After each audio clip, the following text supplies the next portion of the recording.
Ladies and gentlemen, my name's Paul, and in this RedGamingTech.com video, we're going to be discussing as well as analysing tech news, which as usual has popped up in the past 24 or so hours. Hopefully, you're having an amazing day.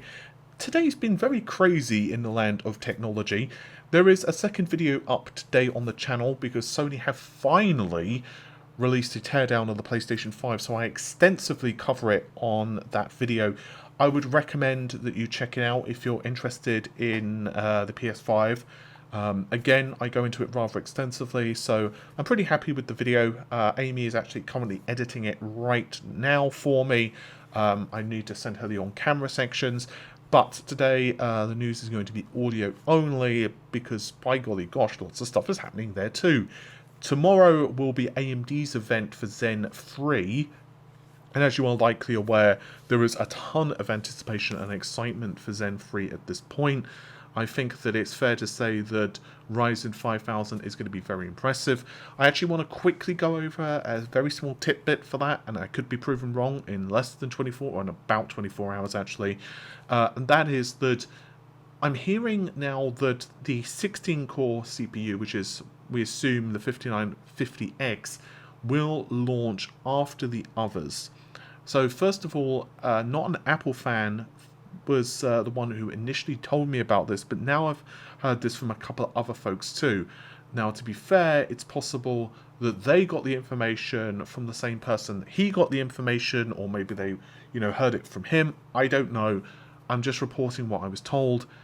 It makes logical sense because the ESs that we've seen so far, engineering samples, have only been the 12 cores. Then again, maybe AMD have just been really good at hiding the 16 cores. It's also possible that they will follow the same strategy as they did with the 3000 series, where we saw the 3950X launch later. But with that said, I now want to move on to RDNA 2. The event for this will not be until the 28th, so it's about 3 weeks from now. But there is, of course, a ton of speculation and information that has been circulating.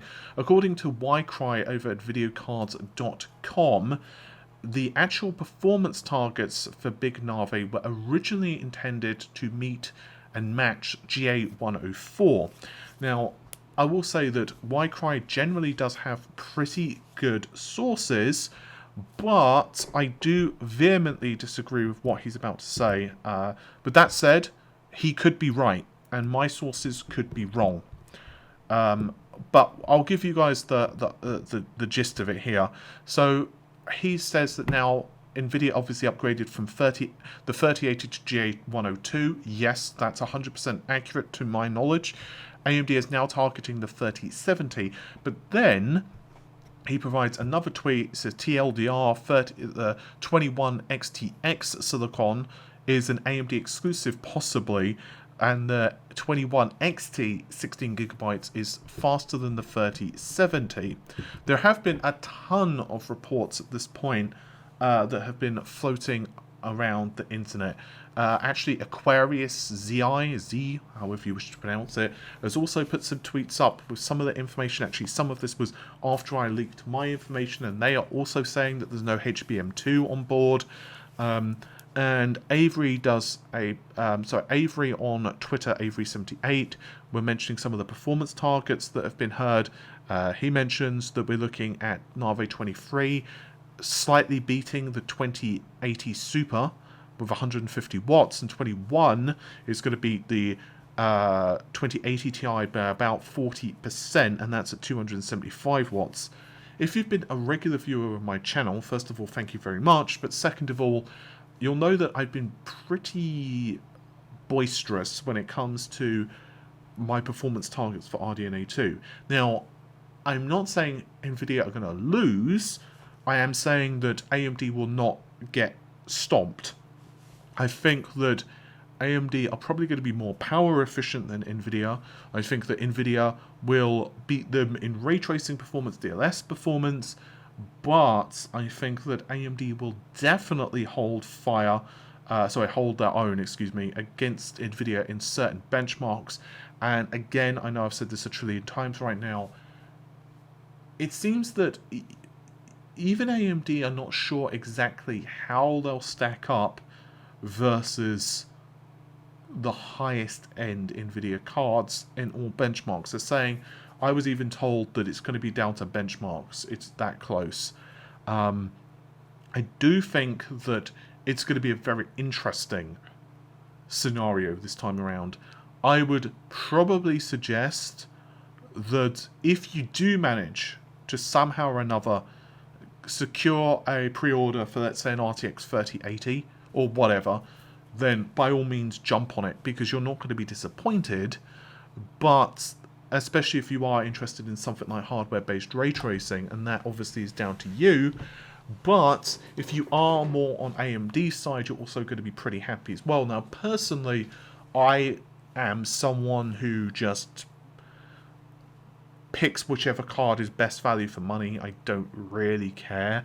I ever so slightly prefer Nvidia's drivers, but I think that is now becoming pretty much cancelled out. I think AMD have done a really good job on the actual GUI, the user interface, control panels, that type of stuff for their drivers. I think that feature-wise, Nvidia, for me, is slightly ahead, just because of what I do. But until RDNA 2 is announced and we know the feature sets there, I will also remain kind of on the fence, because we don't know how they're going to provide additional features for creators.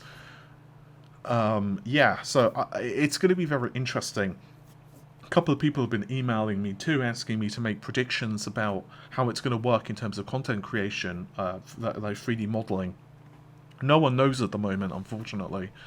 So my personal opinion is that at the moment, AIBs are still not 100% on what actually AMD are doing. AMD are being ultra cagey about this. Really, they are. And another small thing is I've gotten told, actually, by someone else at this point, that the dual fan design that I've been showing off is probably not actually going to become a product anymore. It seems that that idea has been scrapped internally. It was originally definitely being considered at one point or another, and basically I was told that it's now probably just scrapped. It's not going to happen. So whether it's going to be the triple fan design for all cards, I don't know. Or whether it's going to be triple and a single fan, again, I don't know. Yeah, I'm really interested to see exactly what Nvidia will end up facing off against with AMD. I'm just, you know what? I'm not going to lie. I'm just ultra happy. This just makes me happy. Anytime that there's competition in the market makes me smile. It makes me smile, damn it. Anywho, let's continue, shall we? As, well, we're going to skip our way merrily down the road. Join me, friends, to the wonderful world of people being misquoted and articles panicking. Yes, Phil Spencer has been saying Phil Spencery things, and again, the internet at large has been panicking. Phil Spencer has basically gone on record and said, this is an interview with Wired, by the way, full credit to them. He said that, well, in a nutshell, 8K gaming is probably never going to be enough. He also believes that teraflops are no longer the only metric that you can use in gaming. Microsoft don't want you to think necessarily about performance only at this point. He instead wants you to think a lot more outside of that. So let's go into this. We looked at the current Xbox One and PS4 generation, and clearly there were things out of balance.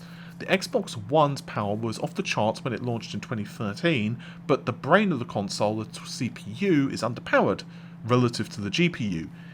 Well, I'd slightly disagree with the off-the-charts factor. I mean, the GPU was a little weedy, to be honest with you, and it was a bit memory bandwidth starved. But yeah, both PS4 and Xbox One, the CPUs were...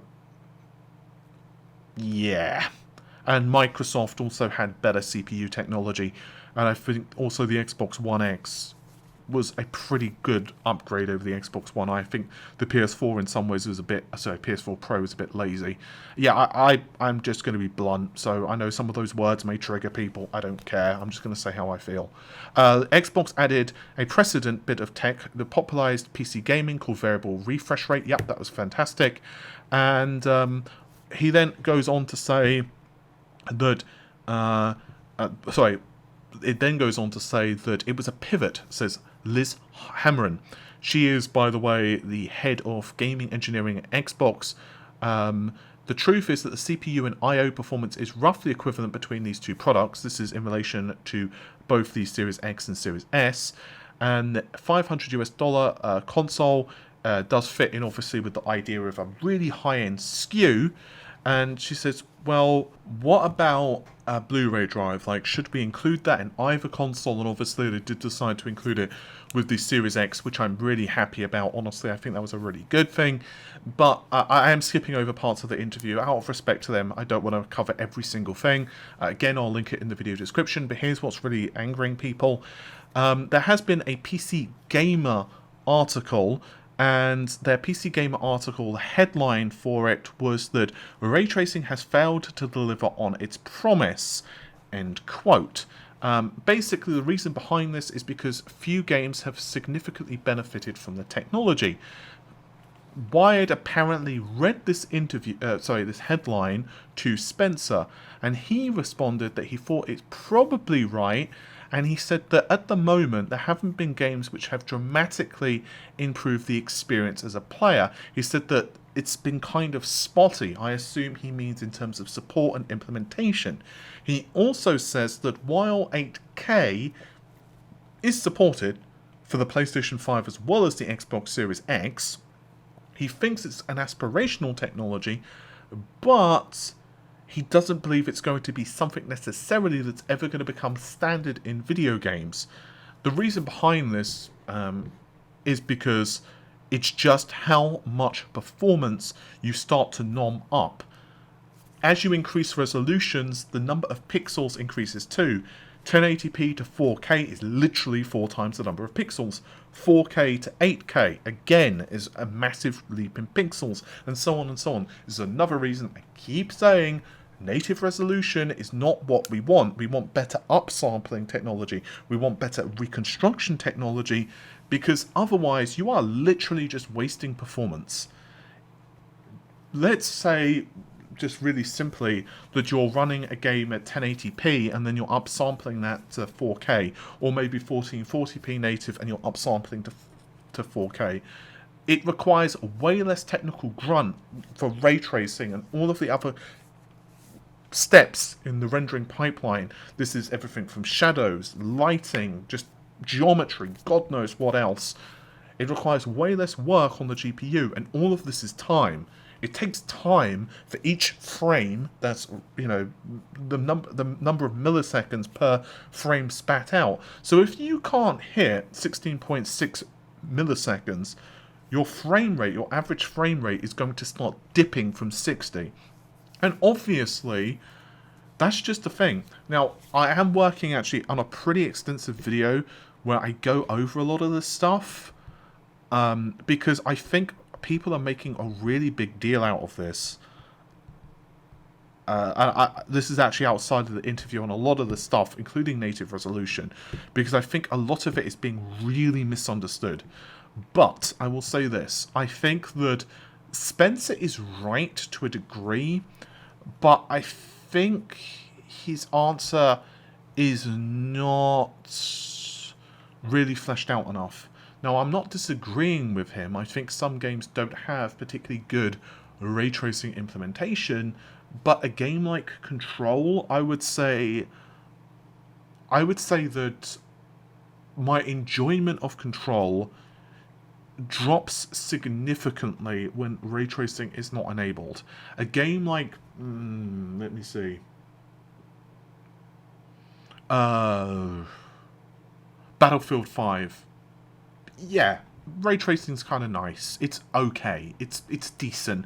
There are some nice things about it, like seeing like reflections in wing mirrors and other bits and bobs. Shadow of the Tomb Raider, I think that it looks better with hardware-based ray tracing, especially in some areas. But other games definitely benefit very extensively, and Control at the moment is the poster child for this. The issue is that currently game engines don't necessarily natively support ray tracing, and a lot of the development pipelines, my opinion, and also, by the way, we've discussed this very extensively. Matt Hargett, who is, of course, a former PlayStation employee, he now works over at Roblox, as well as Bob Duffy was joining me on a recent podcast as well with Matt.